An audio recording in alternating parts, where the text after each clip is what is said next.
The engine codes P0042, P0043, and P0044 all relate to a detected fault in the heater control circuit of the heated oxygen sensor, HO2S, at bank 1, sensor 3.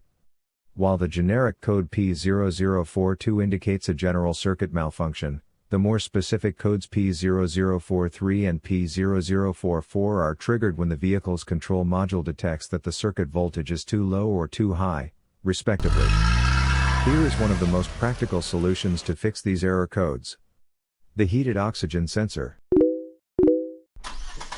This oxygen sensor is located right after the catalytic converter. Bank 1 is on the side with the cylinder number 1.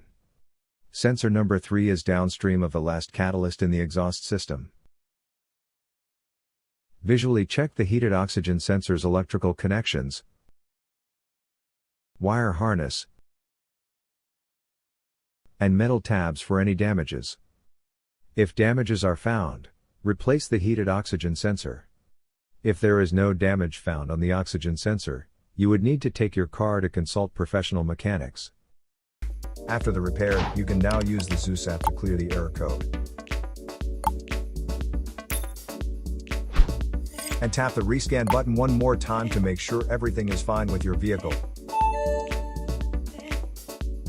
To save more money on car expenses, claim a free engine code scanner at the description link below, or check out the video here for more info. You're also welcome to leave comments below. Our mechanic professionals will answer them shortly. Don't forget to like and subscribe to our channel. Thanks again for watching this video.